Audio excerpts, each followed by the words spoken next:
Namo tassa bhagavato arahato samma sambuddhassa. Namo tassa bhagavato arahato samma sambuddhassa. Namo tassa bhagavato arahato samma sambuddhassa. Panyakwato ayang dhammo nayang dhammo tupanyasa. Dhamma adalah untuk orang yang bijaksana. Dhamma bukan untuk orang yang tidak bijaksana.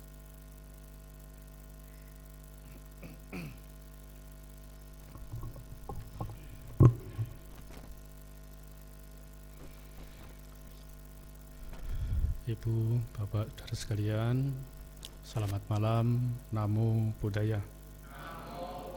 Soti Hotu. Malam hari ini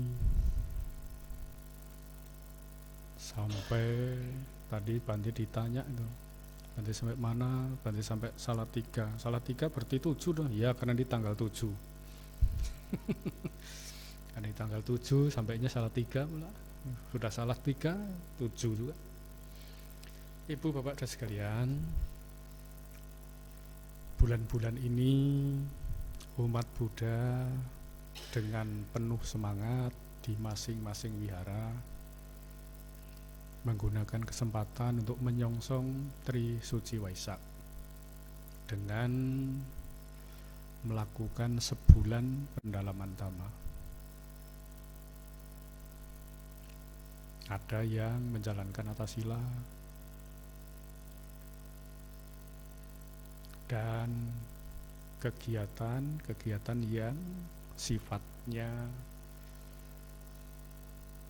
mengarah kepada perenungan ke dalam diri masing-masing.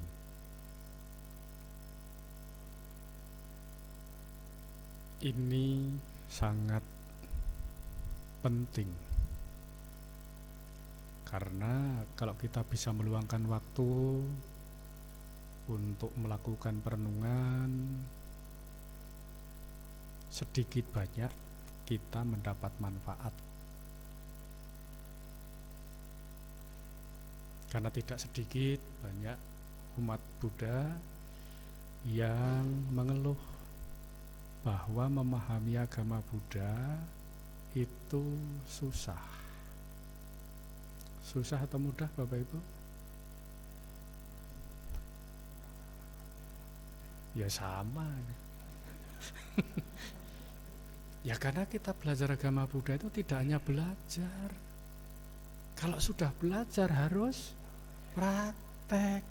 Ya, kalau cuma belajar saja nanti nggak praktek bagaimana? Artinya belajar di sini harus dipraktekkan. Karena kalau kita memahami Dhamma yang dibabarkan oleh Guru Agung kita Buddha Gautama, sesungguhnya intinya ya praktek. Tetapi ya tidak mengenyampingkan belajar. Tapi walaupun kita belajar, ujung-ujungnya harus praktek. Tapi kalau kita hanya praktek saja, tidak mau belajar, yang belajar aja banyak tersesat, apalagi nggak latihan, nggak belajar, tambah tersesat lagi. Itu artinya tersesat ya tambah membelok. Ya, harusnya lurus, belok itu kan membelok, tersesat, sesat. Nah itulah sama. Itu. Kita yang belajar saja ya masih memiliki banyak kekurangan, apalagi yang tidak mau belajar. Bahkan kita umat Buddha lebih banyak memahami, mengerti agama lain dibandingkan mengerti ajaran agama Buddha. Ini sesungguhnya sulitnya. Maka tadi Bante tanya, sebenarnya memahami agama Buddha itu susah atau mudah? Mudah susah, Bante. Mudahnya yang mana, susahnya yang mana tidak jelas. Itu. Ya kalau dibilang mudah ya mudah, dibilang susah ya susah. Sebab apa? Semua itu bertahap. Baik kita belajar maupun latihan itu butuh bertahap. Tidak bisa instan.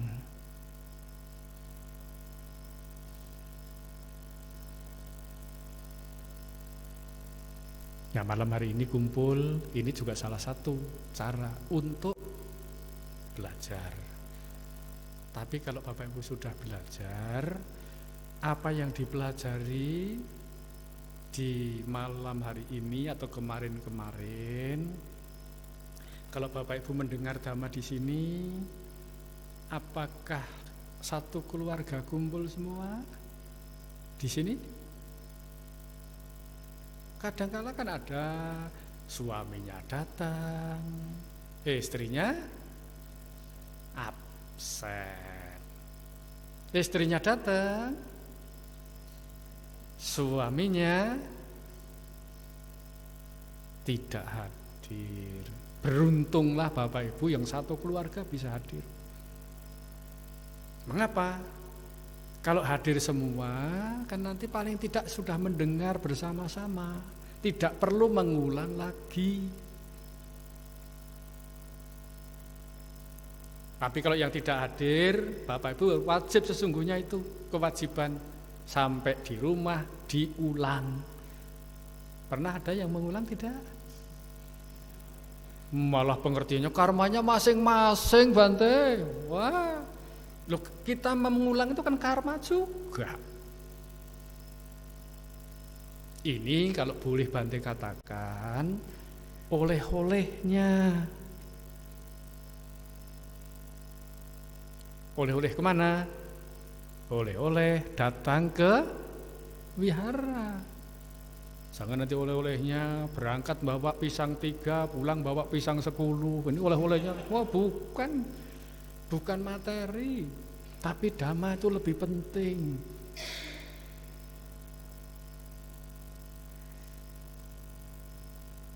Ibaratnya ya orang itu lapar, tapi kalau dia mengerti dhamma nggak masalah. Tetapi kalau tidak memahami dhamma, lapar sedikit,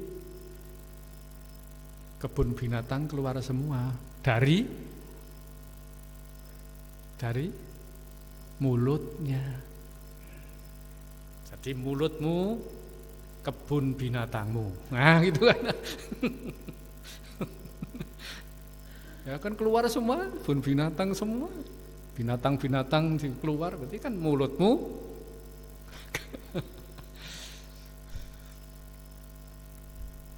Itulah Ibu Bapak Saudara sekalian. Jadi memahami dhamma ini memang ya kalau dikatakan susah ya memang susah. Tapi ya itu ada tahap-tahapannya itu. Bertingkat. Bahkan kalau kita semakin belajar ya tampak seperti semakin bodoh. Begitu belajar lagi kok saya belum tahu, bodoh lagi. Belajar lagi, belum tahu lagi. Inilah yang dikatakan sebagai ajaran bertingkat, ini begitu.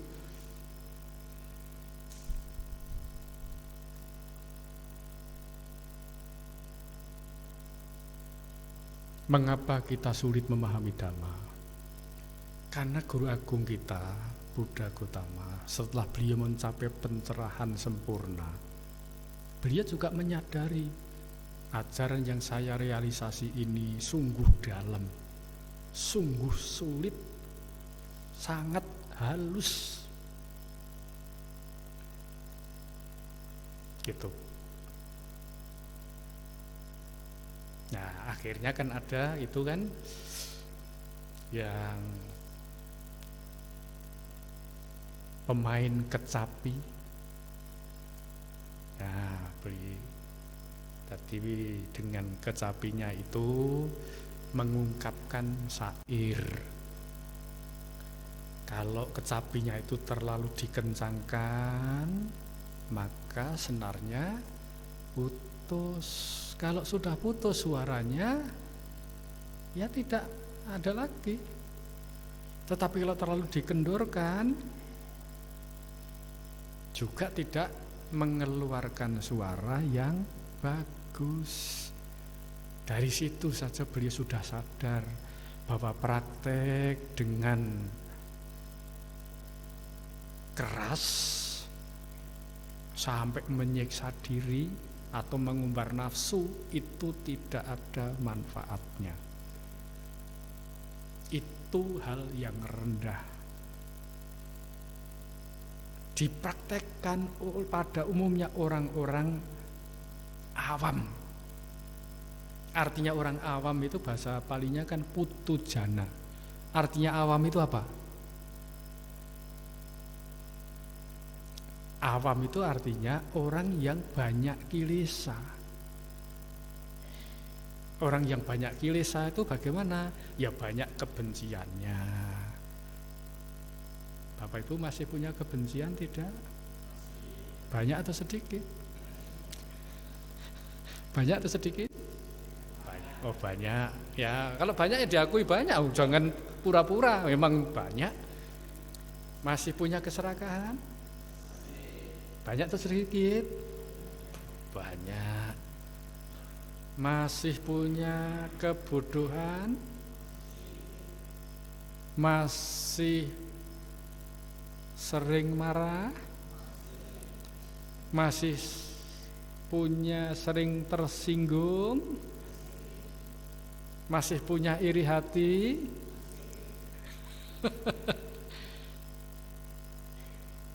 Masih suka membanding-bandingkan? Wah. Masih iri, suka iri? Masih bandel? Dinasihati? Tambah nasihati lagi. Dikasih tahu satu kata, balasnya 10 kata. Nah, ini dikatakan kita masih memiliki namanya kilesa, pengotor batin. Inilah yang dikatakan sebagai awam putujana. Artinya putujana ya itu. Kalau kita masih memiliki banyak pengotor batin, apa yang harus dilakukan? Mau menambah atau mengurangi? Maunya mengurangi, kenyataannya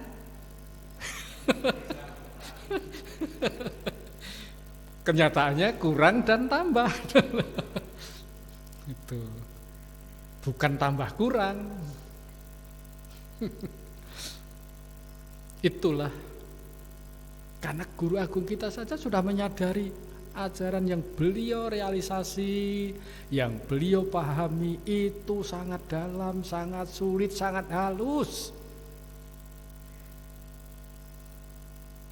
Tetapi bukan berarti tidak bisa dimengerti, tidak bisa dipraktekkan. Kalau kita mau, bisa bertahap. Bertahapnya pun kita harus memiliki semangat. Artinya semangat itu bagaimana? Artinya wirya itu bagaimana? Kita semangat mencegah hal-hal buruk yang belum ada dalam batin. kita. Jadi kalau hal buruk yang belum ada, ya jangan dimunculkan. Ini namanya orang punya semangat. Kedua, dikatakan orang punya semangat, kalau yang sudah ada hal-hal buruk dalam batin kita, dikikis, dilenyapkan jika mampu. Kedua, orang yang dikatakan punya semangat, kalau belum ada hal-hal baik dalam batin kita, dimunculkan. Malam hari ini datang seperti ini, kalau nggak memunculkan nilai bajik, lebih baik di rumah nonton sinetron, lebih asik. Tapi karena punya semangat, bisa hadir. Dan yang keempat, kalau hal-hal baik sudah ada, diulang-ulang, dimampatkan.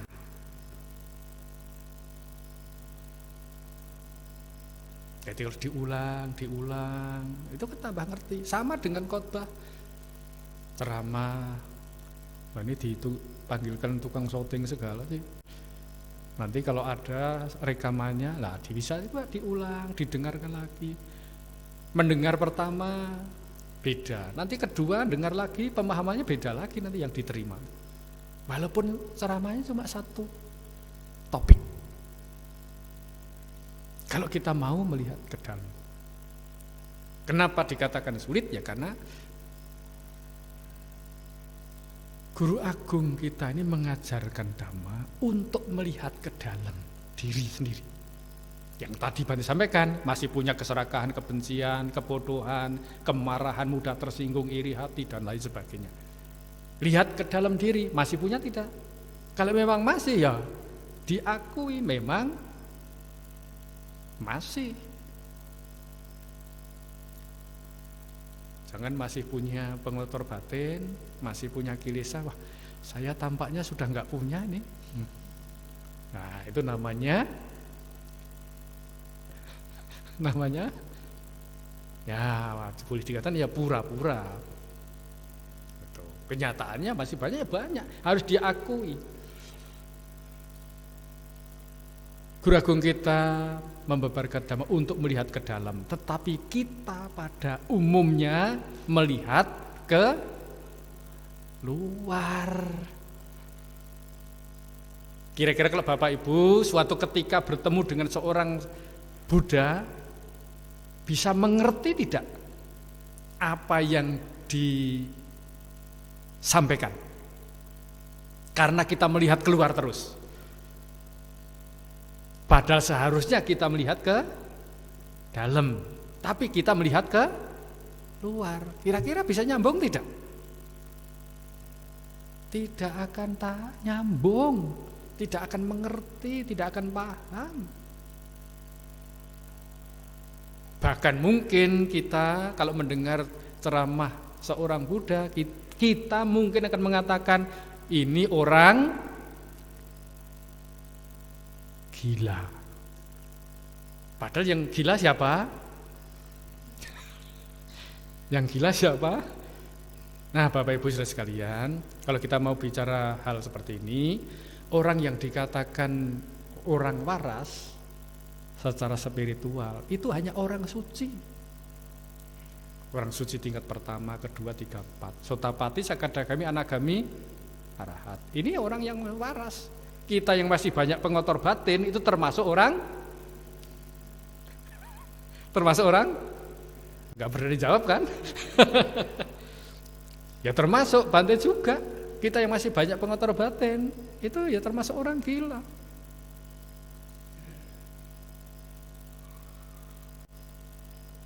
Makan kurang cabai saja marah tidak? Marah. Orang yang suka marah pertanda, nah ngakuin.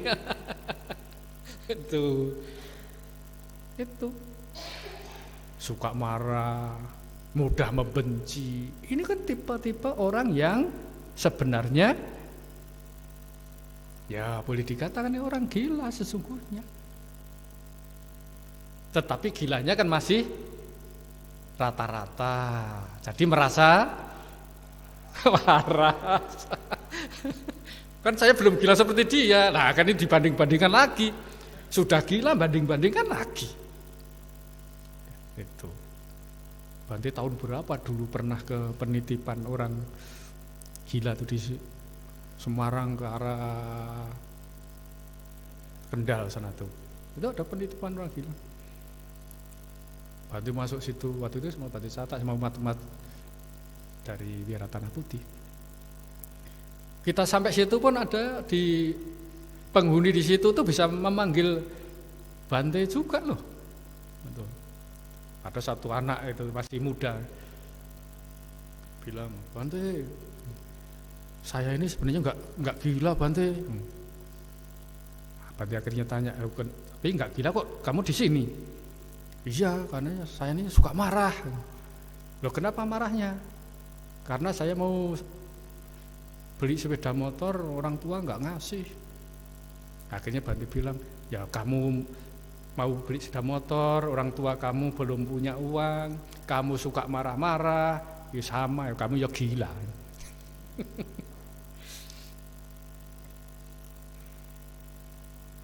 Jadi mulai besok, kalau Bapak Ibu mau marah, ingat ya.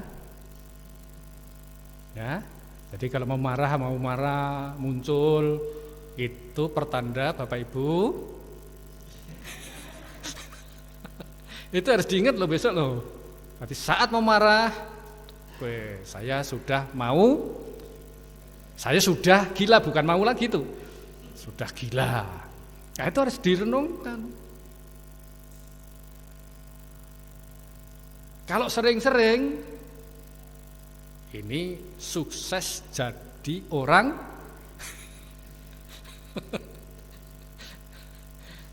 itu.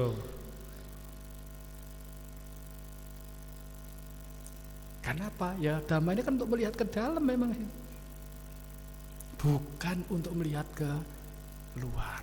Tapi umumnya kita yang melihatnya kan keluar terus. Ya kalau kita melihat keluar terus, ya sukses nanti jadi orang gilanya itu. Kalau tidak percaya, praktekkan.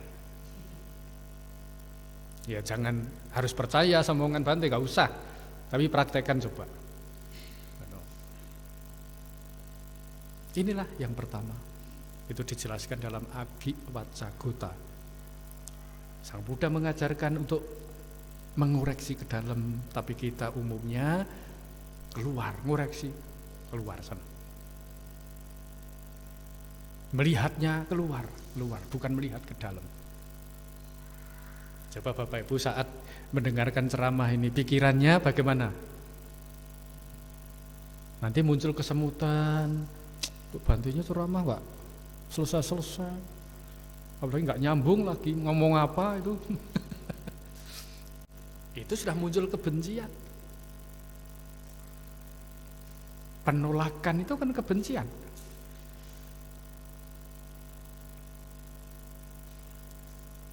Kedua,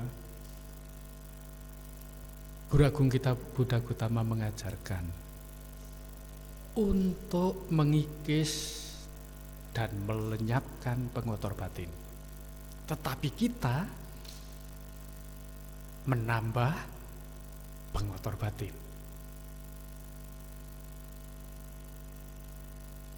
Makanya kalau kita nanti ketemu betul-betul seorang Buddha, belum tentu nangkap. Di dalam Dhammapada Kata itu kan ada seorang gadis penenun, lainnya datang banyak itu. Begitu selesai Bante tanya itu sama gadis penenun, kamu dari mana? Saya tidak tahu. Mau kemana? Saya tidak tahu. Bukankah kamu tahu? Ya, saya tahu. Tahukah kamu? Saya tidak tahu. Yang lain bingung semua, marahi. Wah, kamu ditanya dari mana tidak tahu. Mau kemana tidak tahu. Coba suatu ketika Bapak Ibu ditanya, Atau Bante yang tanya, terus jawab, dari mana? Tidak tahu. Pasti diomeli orang. Tetapi yang bertanya inilah seorang Buddha, bukan orang biasa.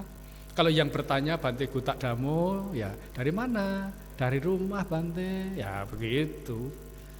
Nah, kalau seorang Buddha nggak ada urusan dengan rumah, beliau ninggalkan rumah, ninggalkan apa yang disukai, sudah tidak ada urusan rumah, tangga, segala macam. Karena semua sudah ditinggalkan.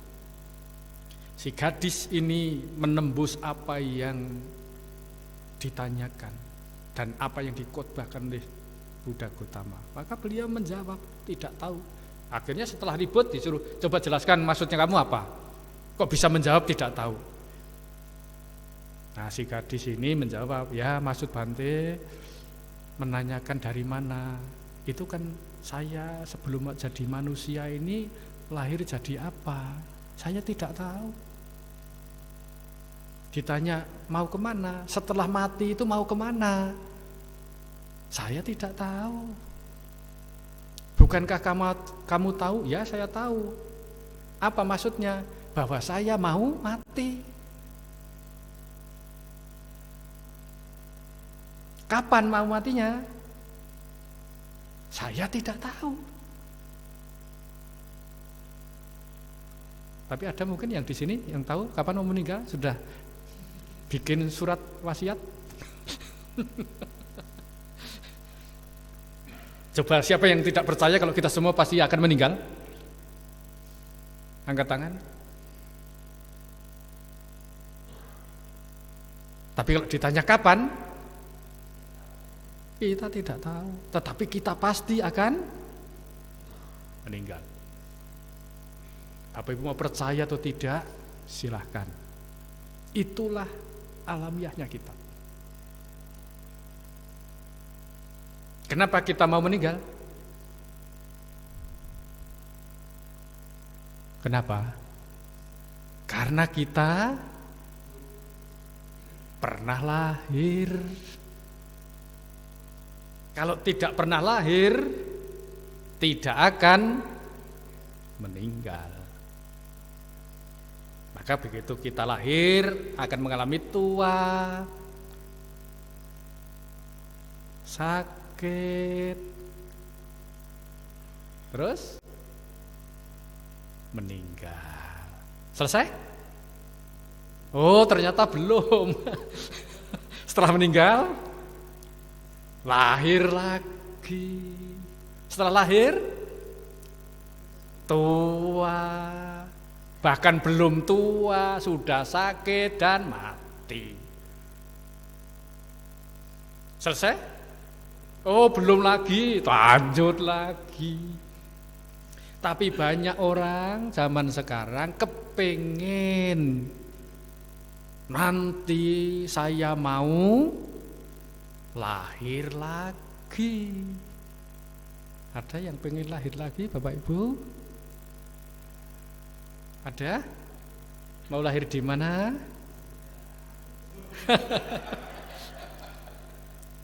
Wong ini saja malam ini sudah ketawa ke TV, ini surga ini sudah.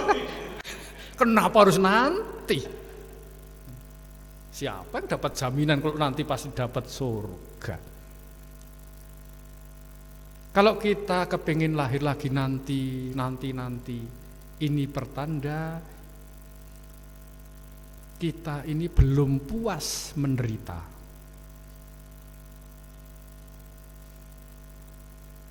Sebab kalau kita lahir pasti tua, sakit, meninggal. Tua, sakit, mati itu menyenangkan atau tidak menyenangkan?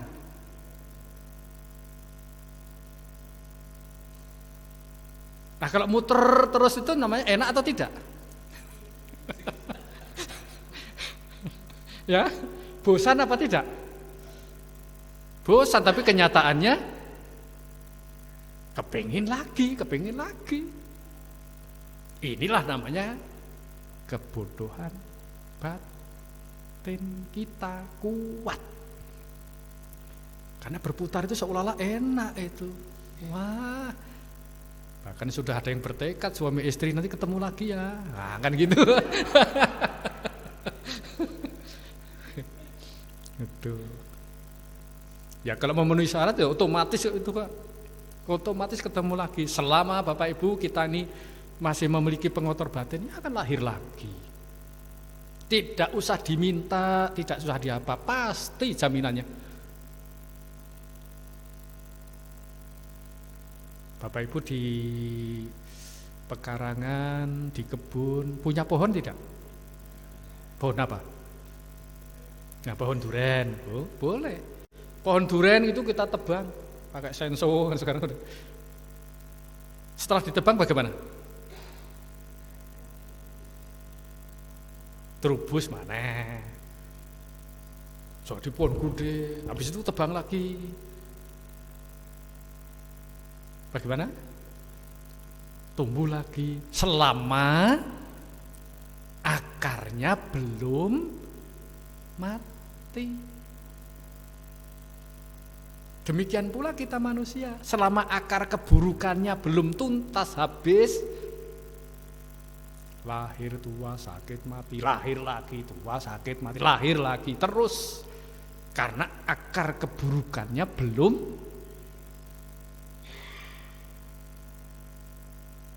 mati. Ya, akar keburukan masih ada terus ya berlanjut terus. Sampai kapan Bante? Wah ya sudah nggak bisa diketahui sampai kapan. Karena ini terus berlanjut karena apa? Ya karena ada kilesanya ini, ada pengotor batinnya ini. Nah kalau kita mengetahui kita masih punya keserakahan, oh ya jelas masih. Maka Bapak Ibu karena mengerti masih punya keserakahan, Bapak Ibu melakukan kebajikan dengan berdana. Ini kan sebenarnya mengikis kemelekatan, mengikis keserakahan. Tapi kadang-kadang tampaknya berdana, kenyataannya belum tentu berdana. Karena kebanyakan juga berdana tapi intinya mancing. Umpannya ikan teri, kepingin dapat ikan paus. Itu kan mancing namanya.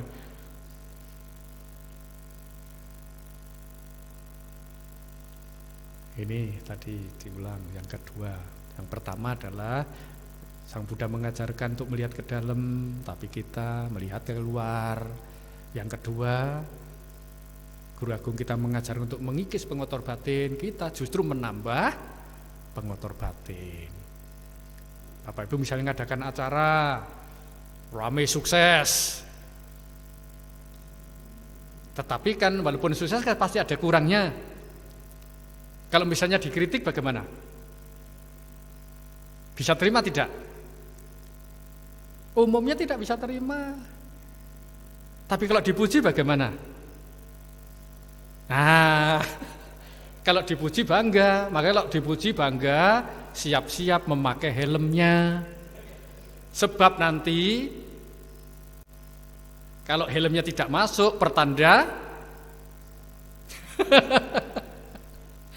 pertanda besar kepala. Nah, ini bahaya.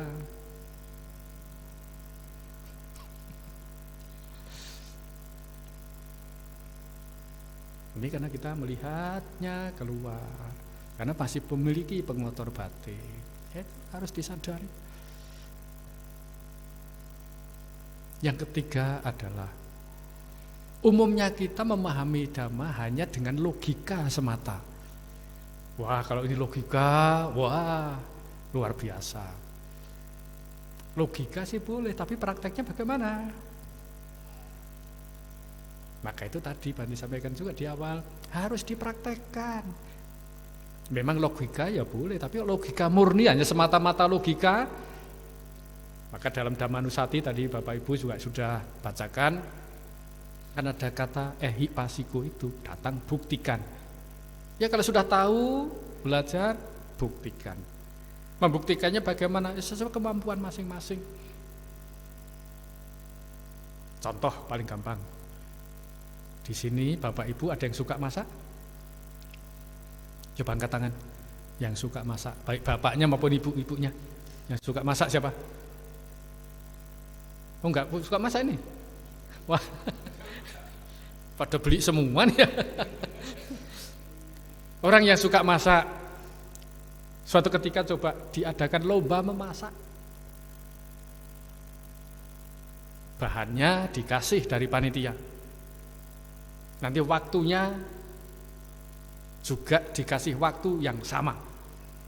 Bahannya dikasih bahan sama, waktunya juga dikasih waktu yang sama. Setelah jadi masakan rasanya loh kok aneh. Kenapa bisa demikian? Mengapa bisa demikian? Karena keterampilan seseorang kan berbeda-beda. Ini ya sama saja Bapak Ibu datang ke wihara ini, mulainya sama, selesainya sama, hasilnya berbeda. Ya begitu kan? Padahal ya waktunya sama, memulainya sama, berakhirnya sama. Tetapi manfaatnya berbeda. Tergantung kepandaian mengolah batin masing-masing. Bergantung keterampilan kita masing-masing. Walaupun bahannya jelek, tapi kalau orang itu terampil jadi bagus. Coba orang Bali sana itu kan punya keterampilan untuk mengukir, apapun diukir. Bahkan kelapa jatuh dimakan tupai, diukir, ya jadi barang mahal. Kalau di sini nggak ada gunanya, tapi di tangan orang terampil, wah itu jadi luar biasa. Demikian pula kalau kita kembalikan, kita mendengarkan dhamma dengan mengolah batin kita dengan baik. Itu sesuatu yang kita dengarkan sama, sederhana, tapi karena terampil itu jadi luar biasa.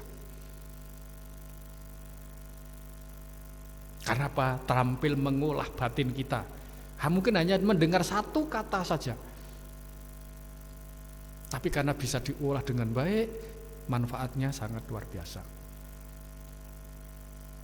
Bahkan banyak juga yang mengatakan kepada Bante, kalau saya ini tidak belajar dhamma, mungkin saya sudah gila. Padahal sesungguhnya juga masih gila ya. Tapi lebih parah gilanya maksudnya. Karena memahami dhamma ya bisa melepas. Karena umumnya kalau punya masalah digenggam kuat-kuat. Ini punya masalah ya bisa terlepas, masih bisa tertawa. Itu kan apa? Manfaat kita belajar dan praktek dhamma. Hidup kita ini susah atau mudah?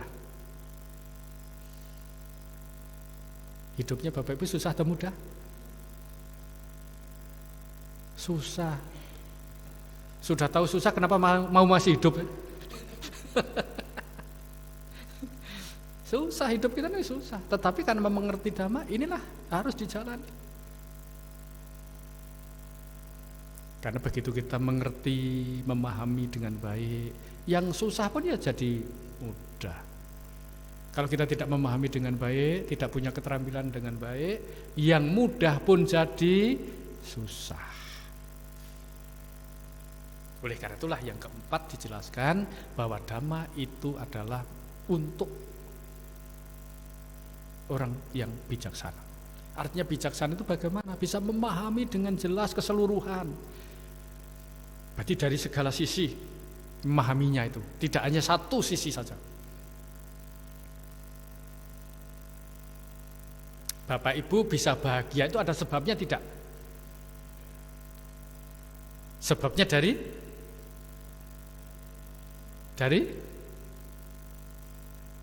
melakukan hal yang baik. Kalau kita stop berbuat baik, ya tidak akan mendapatkan kebahagiaan lagi.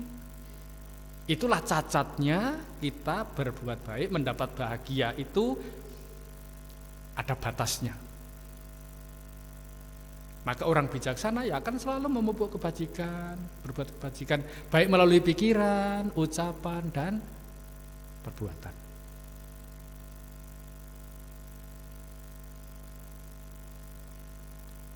Contoh Bapak Ibu mengucapkan semoga semua makhluk hidup berbahagia. Apakah langsung Bapak Ibu bisa bahagia? Pluk, bahagia gitu? Hanya mengucapkan semoga semua makhluk berbahagia. Langsung dapat bahagia gitu? Tidak. Karena yang membuat kita menjadi bahagia karena Bapak Ibu mengikis kebencian. Kalau kebenciannya dikurangi, kapanpun, dimanapun akan bahagia.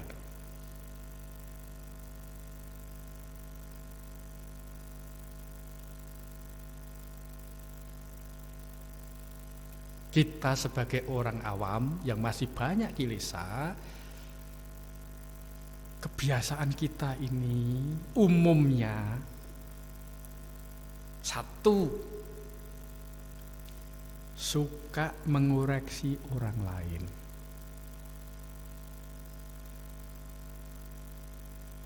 Begitu ya?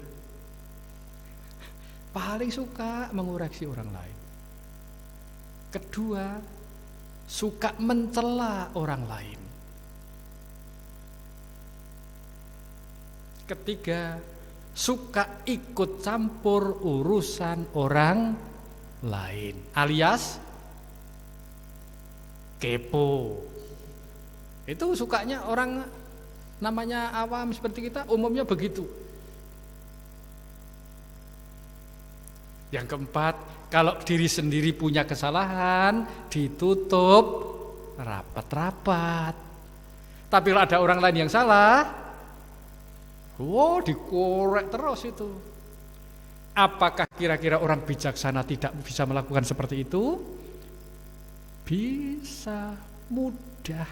Tetapi ciri orang bijaksana tidak mau melakukan karena tidak ada manfaatnya. Manfaatnya apa toh? Suka menyalahkan orang lain, mengoreksi orang lain, ikut campur urusan orang lain. Manfaatnya apa? Bukan mendatangkan manfaat, tapi mendatangkan celaka. Apakah orang bijaksana tidak bisa? Bisa. Tetapi tahu itu tidak bermanfaat, tidak dilakukan. Karena tidak mendatangkan manfaat. Oleh karena itu dalam agama Buddha kan ada satu kalimat namanya kusala. Artinya apa? Kusala itu ya baik, pandai, pintar. Pandai pintar apa? Pintar berbuat baik. Jadi kalau Bapak Ibu suka berbuat baik namanya orang kusala, orang pandai, orang pintar. Sebab kita tidak mau hidup menderita. Maka kita harus berbuat baik. Berbuat baiknya tidak harus materi, dengan pikiran, ucapan, perbuatan, itu 3 saluran.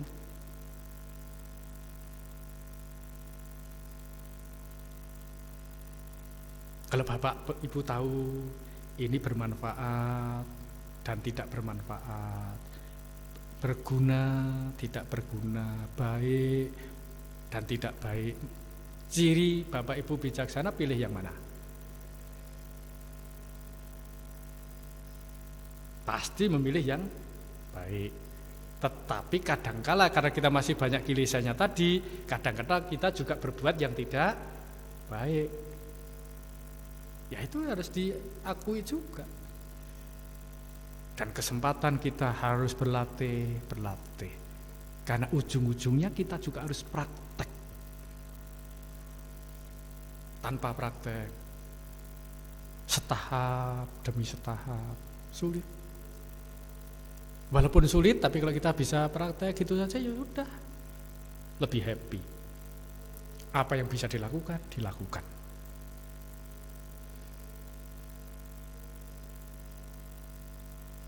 Tidak semata-mata menjelang Tri Suci Waisak ini baru kita mau latihan, tapi dimanapun, kapanpun Bapak Ibu punya kesempatan, ya duduk sebentar merenung dan bisa mempraktekkan apa yang bisa dilakukan. Sehingga kita sekarang hidup bahagia, yang akan datang juga bahagia. Ini berkah dari belajar dan praktek Dhamma.